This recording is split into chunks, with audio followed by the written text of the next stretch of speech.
There are some. There's one over here. A four-bedroom. Is your battery dead? Well, we were just teasing the mayor a little bit. Because I don't have my thing, and part of it, I always think, well, it's not charged. Well, it's in my cupboard.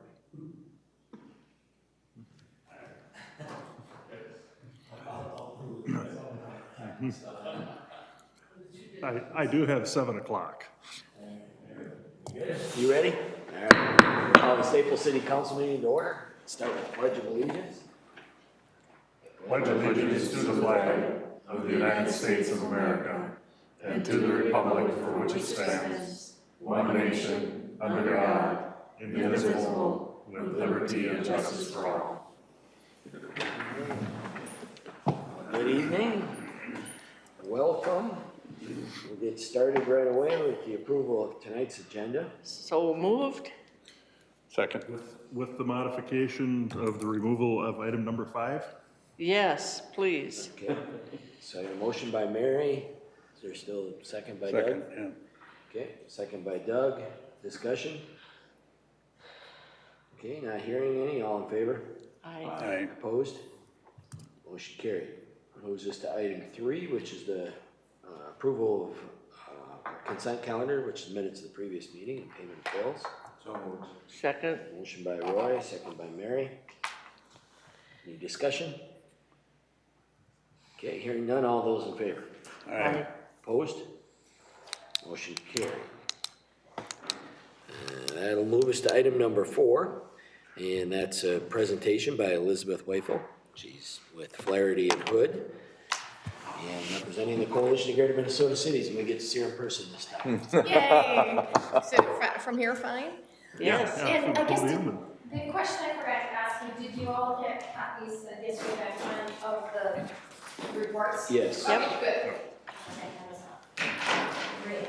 And, You do. before I start, I also want to thank the mayor for pronouncing my name correctly. I can't remember the last time someone has actually done that, so thank I've you. been wrong, well, I've been wrong before too, yes, but I've been around long enough. Okay.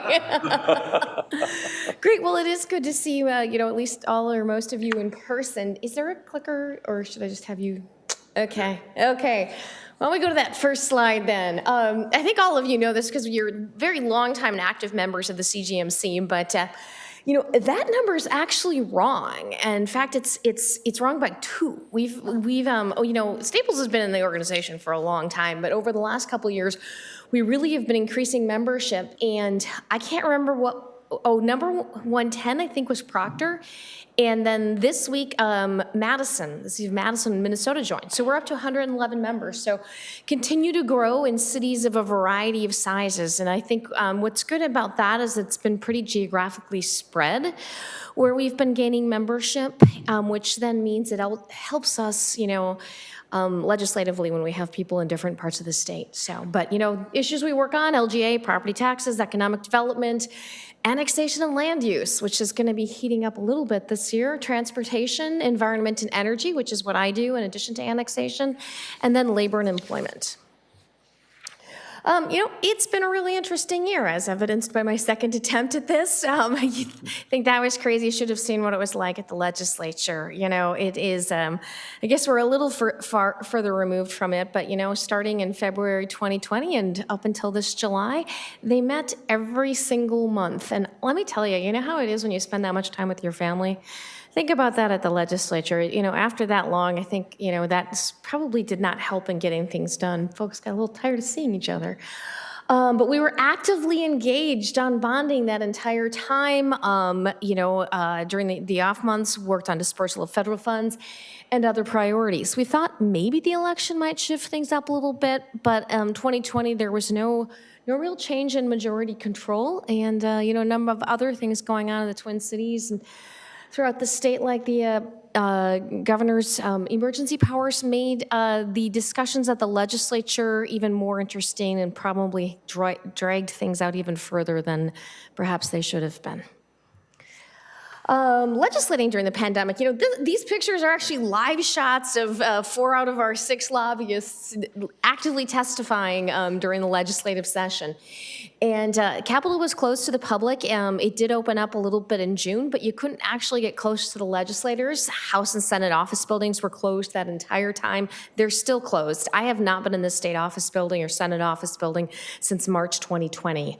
No in-person committee meetings, very few in-person legislative meetings. So lobbying was done via Zoom, email, phone, and text. Having a legislator's cell phone number was sort of an essential feature of being a lobbyist over the last year or so. We adapted to the new normal. You may recognize Mayor Zilka, former president of the CGMC. We had columns that we did statewide. We did something really creative this year, and I hope that this is something we can continue to do, and that was we did these advocacy weeks. And I think probably one of the good things to come out of the pandemic was that we were able to really bring the folks in Greater Minnesota closer to our legislators. And so, had people from across the state in these meetings. We did guest columns, all the LGA videos, which I think y'all know about, and a lot of meetings with members via Zoom. Top goals, no surprise to anyone, no LGA cuts. We wanted a big bonding bill, childcare money, and money for city streets. Budget forecast, it was a little bit scary when we were looking back. It's hard to believe that this was a year ago, but a year ago we were expecting a $1.2 billion budget deficit for the state of Minnesota, and I think most of you have been around long enough to know why that would concern us, and that's because when there's a budget deficit, they go after LGA. Didn't happen though. We were very, very aggressive on this, going into this because we didn't know where the budget was going to be going. Very aggressive, left nothing to chance. Everything getting paid on time and in full was our motto. Did a lot of different activities, guest columns, lots of lobbying and so forth. And then, in fact, you may recognize somebody up there. Our video is still up there if you haven't seen it yet. But really, it was really important for us to emphasize, how important LGA is to our community. So thank you, Mayor. Budget picture brightened, as you know. So our worries did not come to pass. And then, as you can see on the next slide, the budget forecast flipped from a deficit to a surplus. A second round of funding from the federal government also really helped the budget. So LGA was deemed safe, and in fact, we were able to pass an appropriation that helped a number of our cities, Detroit Lakes is one example, that would have otherwise seen their LGA go down because of the way the formula worked. The other thing it really did is it helped sort of lay the groundwork to start talking about the LGA formula. You may remember the last time it changed was in 2013. A lot of times when it's been around the census, the legislature starts looking at the formula, and the tax chairs in both bodies have expressed interest in doing that. So our work really did a good job of sort of laying the groundwork for those discussions, which are probably going to be starting soon. Childcare continues to be a big issue for us, really emphasized during the pandemic, but we were able to get funding for a number of different things, including for the Initiative Foundation's Child Care Grant Program, Redevelopment in Greater Minnesota, and also making sure some of the federal funds got steered that way. Housing, wanted to do more on this. This, continues to be an issue everywhere in Greater Minnesota, but with no bonding bill, we really weren't able to make much progress. We hope the combination of federal funds and bonding bill this year will allow us to move forward, though. Broadband, something again, we were active very early on in this issue, and the pandemic made clear how important it was. We were very pleased to see with the efforts of a lot of groups, including ours, we saw the most money ever put into that border-to-border grant program. And then everybody's favorite topic, I'm kidding on that, but I did spend a lot of time working on it, per and polyfluoral alkyl substances. You've probably heard me talk about this before, but these are those substances that make things nonstick, and they continue to be a problem. In fact, just earlier this week, the MPCA unveiled its list of impaired waters. And for the first time ever, we saw a couple bodies of water in Greater Minnesota listed as impaired for PFOS, which is an old chain, one of these chemicals, which is why we are glad we got the source reduction initiative passed, which is going to be looking at how do we keep PFAS out of wastewater. We also stopped some legislation that would have held cities liable for PFAS. A lot of other work we did. There is in the packet we sent you a whole list of our environmental work. Worked on getting more money for chloride, more money for PSIG, and a bunch of other things. We will be, and I'm just going to mention it now because I spent a couple hours meeting with my colleagues on it today. The environment is going to be a really big issue next year, particularly. We just learned within the last couple days that we are going to be having to look at nitrate standards, which we thought weren't coming for 3 years. Turns out they're coming, at least the initial stages, next month. There were, again, the changes both the state and federal on PFAS, so we really are going to be working hard on this, and so stay tuned for more information on that in the in brief. Bonding, 2020, that was what we spent a lot of time because, normally you'd think a bonding bill would get done in May, but in 2020 it did not get done in October. I mentioned that for 2 reasons. We spent a lot of time on that. We were very pleased to see things like, the largest amount of money ever put into water infrastructure, as well as money for the BDPI, housing programs, and some other things. I think the challenge, though, is, kind of talk about on the next slide, was that it was a good bonding bill. It was a big bonding bill. And we thought that there should be one done in 2021 as well, because, when you're in a pandemic trying to get out of there, one good way to stimulate economic growth and deal with some of our infrastructure problems is through a bonding bill. Spent a lot of time on that, but I think the combination of just sort of fatigue from dealing with the budget and the fact that the last bonding bill passed in October, there just wasn't an appetite. But it will be a top priority for us in 2021.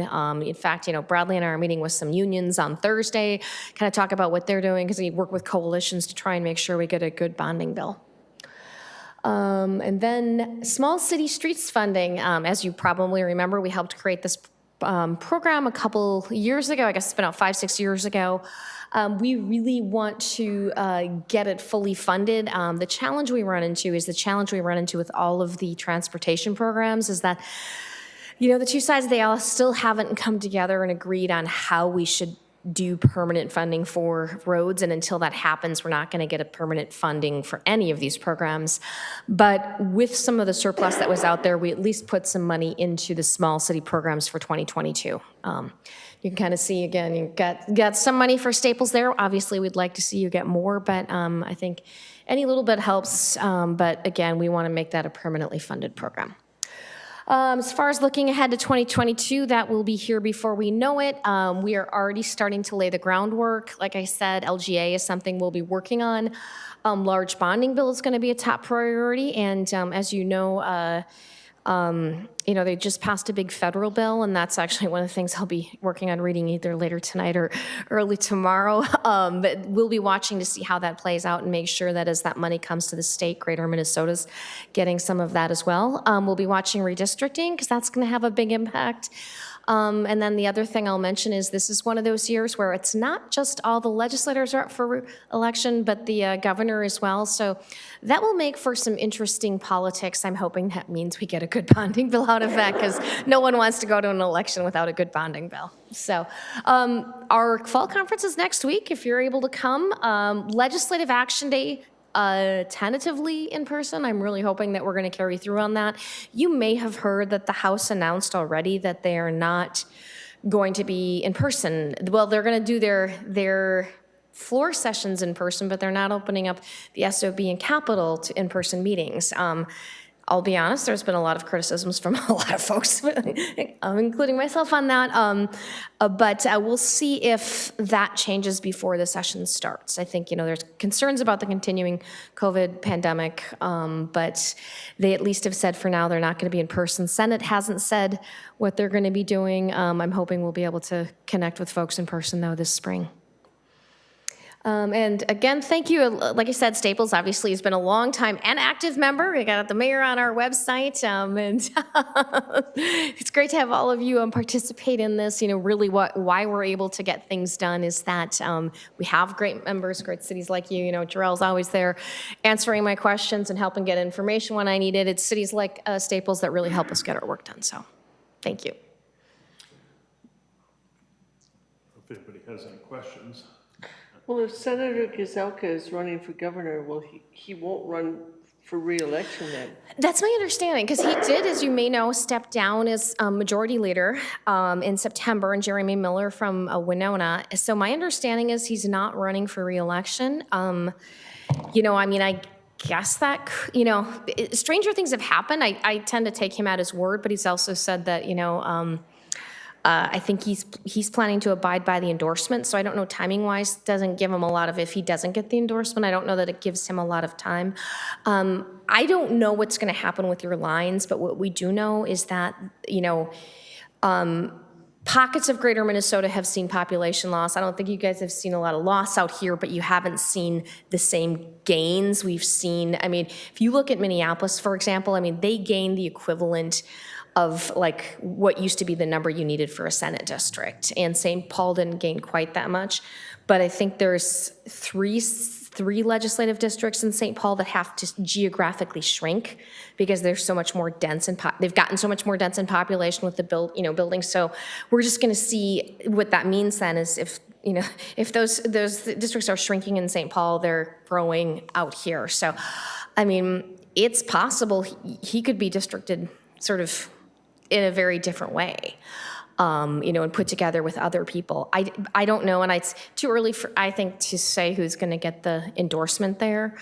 But, I won't speak for him. He said he won't, but, strange things happen, so.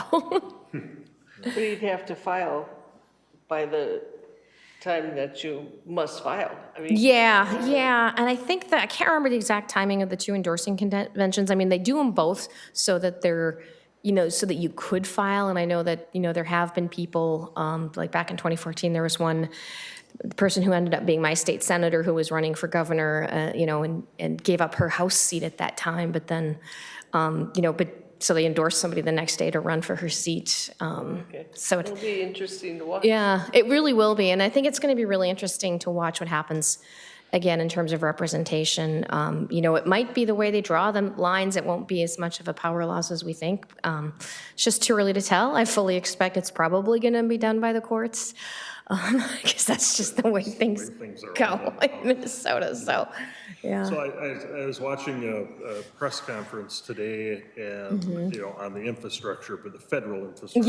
Yeah. I think the Commerce Secretary was talking about broadband, rural broadband, well, I guess not just rural, but, and I thought I heard her talk about $100 million going to each state, and then the state actually is sub-granting that money out within the states. Did you hear anything about that, or? That sounds kind of correct. I just literally started reading the bill today, and I'm interviewing with two different newspapers on wastewater tomorrow, so that's been my main focus. But I think that sounds right with at least what I've heard initially. We are going to start combing through it, so which would mean it would sort of fund it through, in all likelihood, the state program, but we'll see. And that's why, bonding's going to be a big deal this year, and that's what everybody's been talking about. I was in an event on Monday where, the House Minority Leader even said they wanted something over $1 billion for bonding, but I think there's going to be a lot of turf battles over what happens with those federal funds as well,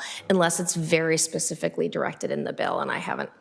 Like I said, it's long. I don't, one of the responses that she made to the question is, it'll be months. Before the detail is out there as to, what the federal guidance on the distribution is, but. Yeah, it'll be interesting. Yeah, if you remember the ARP funds that passed last winter, I think it took them at least a month and a half, maybe 2 months to get the federal guidance out there, so it's probably gonna be the same. We're trying to get our arms around, broadband, housing, wastewater, drinking water. There'll be a lot of money not only for the regular programs, but for example, they're putting a lot of money into dealing with lead lines, which I think could be an interesting issue for cities in greater Minnesota that have housing stock pre-1950. I don't know if you guys have much of that or not, but. So it's going to be that's going to be, I think, where that's where the lines are going to be drawn, I think, in the session is over both bonding and then the federal dollars, so. And redistricting, but again, like I said, I think the courts will be taking that over, so. Well, thank you again. Thank you. You're always welcome to call or email us with questions, and really appreciate all you do. So thank you. We did some, on a local option sales tax, testified a couple of different times via Zoom. Yeah. And personally, I think that's fabulous. I hope they keep that, because much like you did tonight, where you drive Yeah. 5 or 6 hours and Yeah. you're there for 20 minutes, but I think you miss the in-person thing, but most of the time in those committees, you're not Right. getting a lot of that anyway. But. I do think regardless, like I said, right now, the House is planning on being all video. I do think that there will be a big push to keep that, even if people are going to be there, just because, again, being able to testify from here rather than having to drive is just a huge I thing. think everybody's got the technology now to do it, so. So, Thank you for great. Oh, thank you for coming out. Yep. Appreciate it. tolerating our technology and coming up here tonight. Well, no, honestly, it is, there is something to be said, especially after all the time we've spent. I think that technology really does have its place, and I don't mean to harp too much on the House, but, because it's good to have a combination of both, but I think sometimes in person, nothing beats it, so. Yeah, yeah. So. Thank you. Thank you. Have a good night. All right. And that'll move us to item number 6, and that's to consider approval of purchase agreement between the City of Staples and Lakewood Health System. So in your packet is that purchase agreement. Gerald, if there's anything Yep, just starting on page 18, basically, legal description outlines the details of the transaction at the 170,000, 18 months, basically those things that were the criteria as part of it. There's a contingency in here, it's contingent on adoption of the ordinance. That's not on the agenda, but, so we can move forward with the purchase agreement and then get the ordinance cleaned up later. So as you can see on page 23, that has been executed by Lisa Biergout at Lakewood.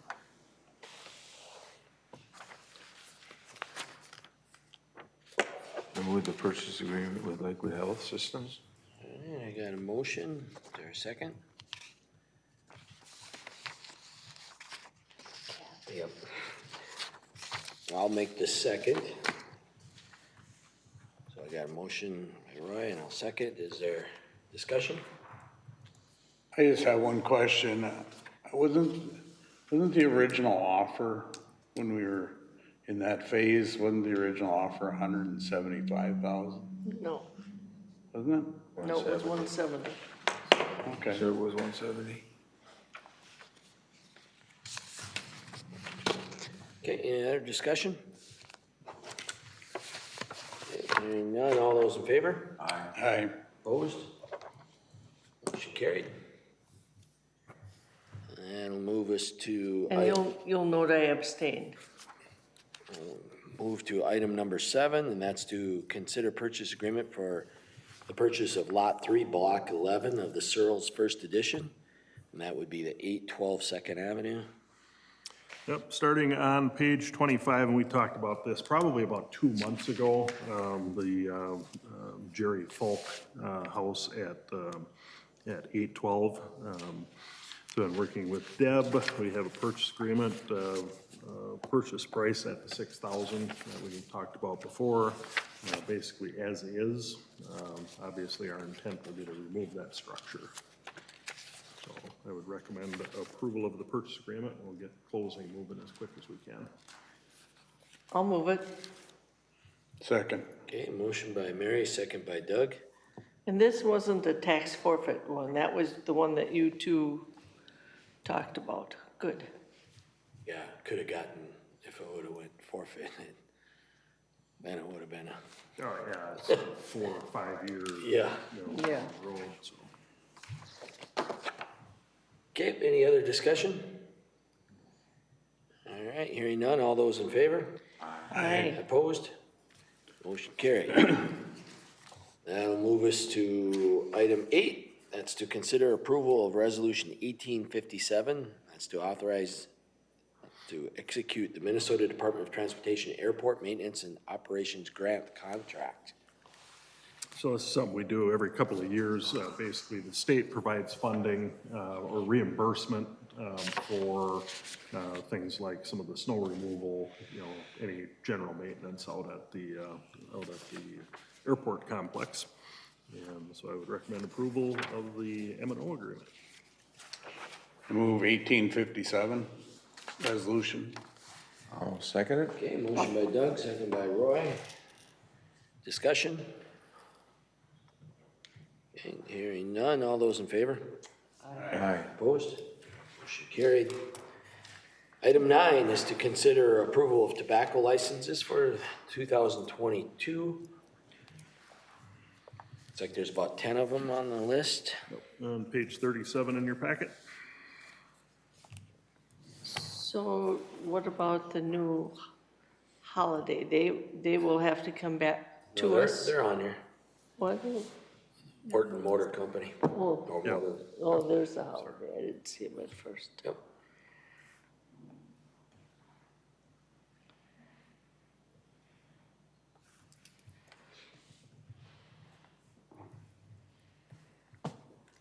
You waiting for a motion? Yep. Okay, I'll move it. Okay, motion by Mary, Second. second by Doug. Discussion? Okay, hearing none, all those in favor? Aye. Aye. Opposed? Motion carried. That'll move us to committee reports. We have a couple of them. Public Works. I'll do Public Works. Scott's down at the Missouri River annual meeting, by the way. Met on November 2nd, 8 o'clock in the morning. Basically the primary business item was to review the proposed arrangement with the wastewater treatment plant and liquidated damages and that type of thing. And that is an action item on here tonight on the second page of your packet. And I'll talk about that in more detail here in a second. But ultimately, Public Works Commission does recommend the council approve that agreement. Scott updated everybody up on the board regarding the AMI meter installation. We have been getting some meters in, and as the guys have time, they're going out and putting those in. Be a way to kind of gauge, the amount of time it takes to put those in when, it's possible when we get going full bore. You may look at contractors to do some of it. I know the big 3-phase meters will have to be done by electricians, but so that is all moving forward. Tour of the wastewater treatment plant. I think, Mary, if I understood right, you were the only participant to show up. I was. So anyway, Scott wanted me to extend an invitation to the council also for this Friday at 8 o'clock in the morning to go up and tour the facility. I don't know what the weather's gonna be like on Friday. The weather was better last Friday. I suspect it will be, but, It'll be like last year when we planned and it was an ugly day. yeah. So anyway, if anybody wants to go and get in there and kind of check on the, all the various structures Friday morning, 8 o'clock, probably wouldn't hurt to let Scott know if you are able to be there. I think some people will probably be deer hunting. Well, it just fascinates me when you just stand down there and look at what the new plant looks like, and then you look over and you see the old plant and think, it's doing the same things, only this is gonna be amazing. And it's, in its day, it was probably amazing too, but, it just gives a new appreciation for the workers that are down there every day. Yeah, structure should last an awfully long time. A lot of concrete down there. The holding capacity, one of the benefits of this is, obviously the storage capacity of the sludge is a lot more, so you can kind of pick and choose when you deal with that. But a lot more technology in the walls of the control building than there is in the current one. So we saw that same thing with the water plant. When we went away from One over on the corner there, so. But, anyway, if you're able to go Friday morning, maybe just fire Scott a email or leave him a voicemail. Just so he has an idea as far as numbers, so. The next meeting actually was changed to December 14th at 8:30. And meeting adjourned at 8:28. So on page 39 in your packet, basically is a letter with Bolton Mink letterhead on it. And so we've been working, we've got this, had the substantial completion date in there. They'd originally asked for a 60-day extension, then wanted to basically leave it wide open. And couldn't really put a date on substantial completion at that time. That date has now been established as December 10th, when they feel that the plant will be able to be operational. Our big concern is, obviously we want the plant to get done, number one. Number two, we don't want to incur any costs that we would not have incurred had the plant been operational the end of July. So, basically what's being proposed is basically to have a retainage of $15,000, and then every month, any costs that are incurred, whether it's breakdowns at the existing plant, additional engineering fees, that actually gets covered by Magny. We had one pump, I don't know, it was not a big deal, $280 or something like that. That came cycled right through, they covered the cost of that. Because had the new plant been operational, that pump in the old plant would not have broken. So, and you can read it, but basically, that any monthly bill there gets credited to the allowance, so it's being covered by Magny. We do have a provision in there that we reserve the right to impose liquidated damages. We hope that's not something that's going to be necessary. I think the attorneys probably would be the only ones making out on that deal, so. But we're reserving the right to be able to do it, so. It's fairly straightforward document, and like I say, anticipate substantial completion December 10th, and recommendation from the Public Works Commission is to approve the proposal that we have in front of us. So moved. I'll second it. Okay, motion by Mary and second by Roy. Any discussion? I have just a question. I've had a little experience with construction and things, nothing to this degree, but the contract that we approved as a council contained the 1,100 a day, because when they didn't meet if they didn't meet the substantial completion date, and I assume that's all gone out the window, right? No, we are reserving the right to impose those. Because I guess the deal is that, and the contract says that, I think it's binding, I guess, but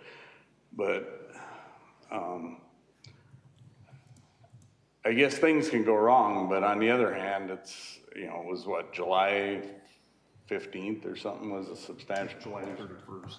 Was it? July, yeah. And I guess,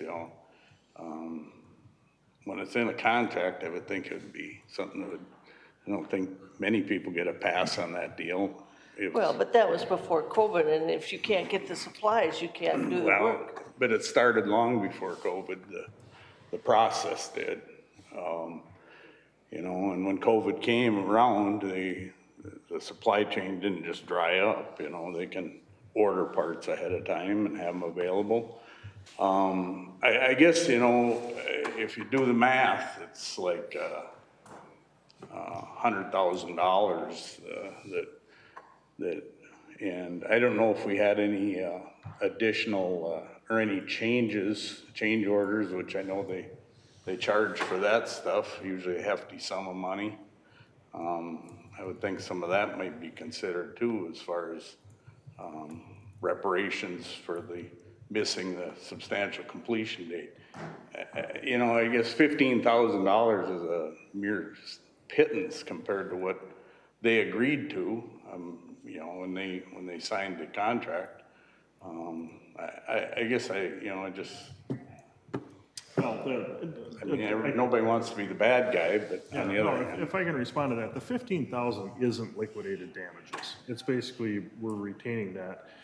And through the rest of this, they're covering any additional costs associated with it. And they've already covered costs, you know, going back to that initial substantial completion date.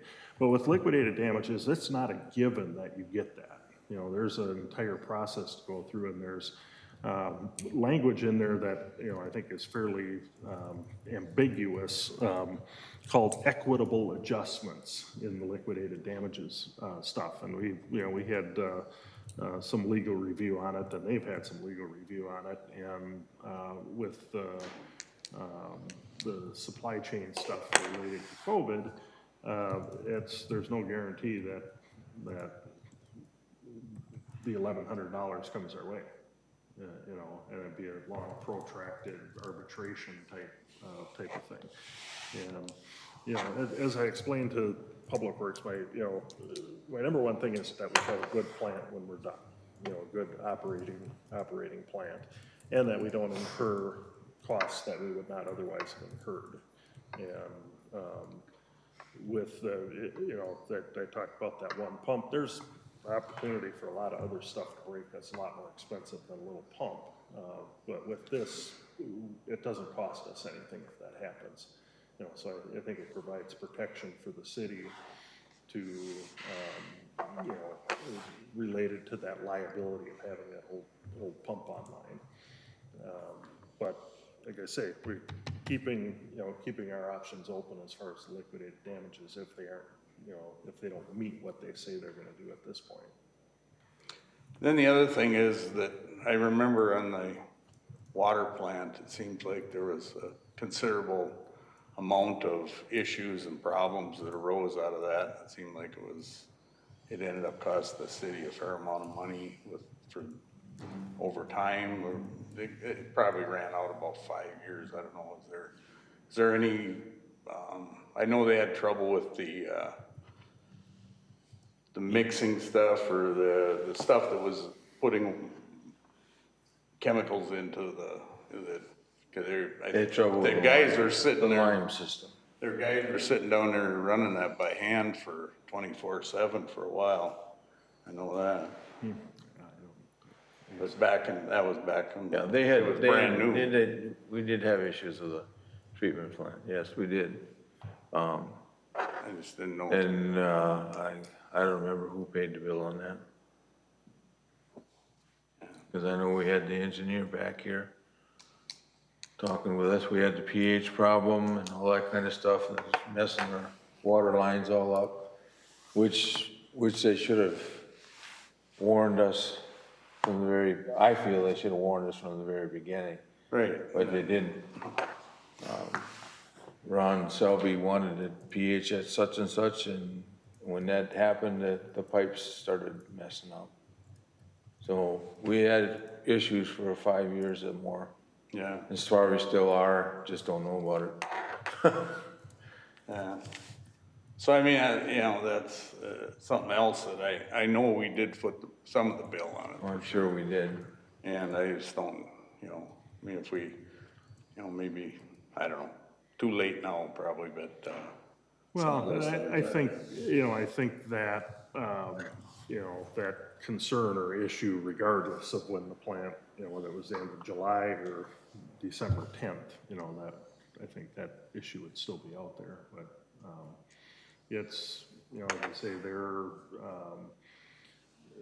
both Bolton and Mink and all of the contractors that are providing certain components of it are going through the full training. You know, the guys are already getting trained in on certain components of it, and so, and I'm not gonna sit here and tell you that there's not ever gonna be an issue. Can't do that, so. Well, I'm sure there will be, but we'll work them out. And even right now with our issue, at least the water going into the creek is clean. And we can be very thankful for that. we could be really in hot water if that was not happening. But it still is operating, and we should be very thankful for that, I think. So there's different ways of looking at what's happening here. Okay, any other discussion, thoughts, comments? Okay, hearing none, all those in favor? Aye. Opposed? Motion carried. Any other public works questions for Gerald? I just know that Gerald and Scott spent a lot of time working on this and coming to a conclusion, because that took several months to get this done. Well, I think it's very, very important that we have a good relationship with people too. And being mean is not always the right way of doing it.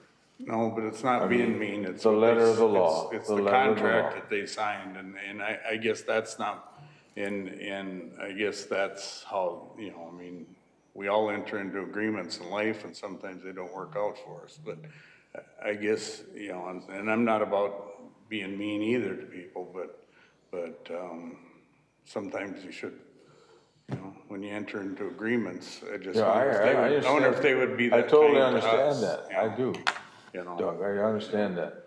But yet we that's the only thing. can't be harsh with people either. Okay, well, we'll move on. Economic Development Authority, Melissa? Good evening, everyone. Apologize, I do have a cold. I do not have COVID. I was tested, so the coughing and everything won't hurt no one too much. And it's been a few days. I should not be able to hand anything over anywhere. So we met on October 26th. We did approve, or they did approve, 2 loan applications through, from Williams Floral, one in the amount of $5,000 and one for $15,000 through our awning and facade, and then our commercial exterior maintenance loan, so a total of a $20,000 project. And that's to do work on the exterior of the building, some concrete work, some beautification of the exterior entryway, and then windows and some other stuff around the building. It's definitely going to cost more than that $20,000, but that is the maximum of what they could request from us. And so the board did approve those as submitted. And so the attorney is working on putting together those closing documents and getting our security. Those combined would have a mortgage security on there, so a second mortgage on the property. Next, we reviewed with the Wadena County Housing Task Force, which I'm part of, as well as John Jewison, had split up into different subcommittees, and one of the committees was creating a tax abatement policy for all of the communities within the county as a sample or an example that they could either adopt as submitted, or they can say they don't want to adopt it, or they can review it and make modifications to it that fit their community. So that is what they were doing. The EDA board reviewed what was put together by that committee. They did have some questions, and there is a lot of discussion, really great discussion, and going back to that committee and discussing some of those concerns about the review process primarily. So potentially we'll be looking at that again here in November, and then coming forward with some sort of recommendation in the coming months, as it's always better to have a policy that you can go by as opposed to a whim. So it's really just trying to protect the city as well as put together a policy that we can utilize, or the council can utilize to make decisions. We did hear from Rachel Johnson as the chair of the chamber. The executive director, Maddie Johnson, has resigned from her position and took another position at another location, so Tri-County actually. And so she's pretty excited. We're happy for her that she was hired there, and will be looking to fill that position. There is some analyzing going on about what they want to do with that position, whether it be a director and administrative, how many hours and what the pay will be. So that information will be coming out, but just something to know that that position is kind of being filled right now through chamber board members. The Safe Routes to School plan worked with Gerald as the city administrator, and then Todd County and Shane over at the school district to put together a letter of intent that was submitted on October 28th for, I know you guys are familiar with the project. I believe Gerald's given that description a few times for 3 different trails, expansions and starts. Approximately $390,000. And so that was submitted on October 28th, and we'll wait to hear back from MnDOT to see if we are asked to apply for the full application. I feel pretty confident about it myself. And I don't think we're going to not be asked to move forward with the application. So that would be really great for our community and our school and our students. We are implementing or starting the process of the downtown redevelopment plan. Have a really great committee so far. There are actually a couple more people who have expressed interest in being on that committee. And I believe there's enough room for approximately 3 more people, so that can still be growing. We're holding our first kickoff meeting November 16th from 1:30 to 3:30. And that group will be putting together plans and then also implementation at the same time of some of those some of the projects and things that are identified for the downtown. So watch for that. People seem pretty excited about it, so it's good news. I'm not going to talk about the Lakewood Health System. You guys are very familiar with that. Thank you for approving that purchase agreement tonight. And then there is some discussion around the single-family homes, some potential incentives that can be put together. There's been an ongoing conversation at EDA for a while now. There was the determination to form a subcommittee, which ultimately became what is existing finance committee, to have deeper discussion on those different incentives and putting together a recommendation to the EDA board. And most of the discussion is revolving around those Valley View lots, which I'm sure you're very familiar with the transaction of that as well, so I won't dig into that, but trying to get those out to developers and people to build on them as soon as possible, as soon as we're able to get them sold. In addition, there's a couple different businesses that seem very interested in the McKechnie building, and so hopefully something will transition there in the next couple months or so. It's 2 to 6. I mean, it very much varies on the business and the legal background stuff. However, they're extremely interested. So one of the two should be progressing with that at some point here. And that Cardinal Pines has started moving dirt. And so those are kind of the main topics that we talked about at that just kind of additional update portion. Any questions? Well, when we first looked at the addition at the Valley View, I didn't think there was enough room there for a second set, but once they removed all those trees, really opened it up. Oh, Cardinal Pines. The Cardinal Cardinal Pines. Pines, Yeah, yep. So that'll be interesting to watch go up. Yeah, it's always fun to see dirt move and all of a sudden there's a building there. And it's amazing when those trees come down, what I can hear that I couldn't hear before. The traffic noise, the airport. Yeah. The other night, my grandson and I were sitting on just had a little fire Saturday night, Friday night, whatever. And we heard like a tire squeal, and that's all we heard. We both looked at each other, and well, then I hear a plane. It was, plane landing. Oh. But I never heard that stuff before. And just those trees being gone made a big difference. Wow. It'll change when the building gets there, but. Yeah. So how do those loans work? Are The they like a awning facade. conventional loan for? Yeah, they're pretty traditional. So it's the awning facade loan is the $15,000 loan. That's a 7-year term at a 3% interest rate. Okay. And so it's your standard traditional, think of a car loan. And then the commercial exterior maintenance loan is up to $5,000. It's a 0% interest rate, and that's for 3 years. Okay. Thank you. Mm-hmm. Any other questions for Melissa? Thank you. Thank you. All right, we'll move to open forum. Okay, I got something. I'd like to have can we discuss the budget again at the next meeting, put it on the agenda? Okay. Sure. Okay.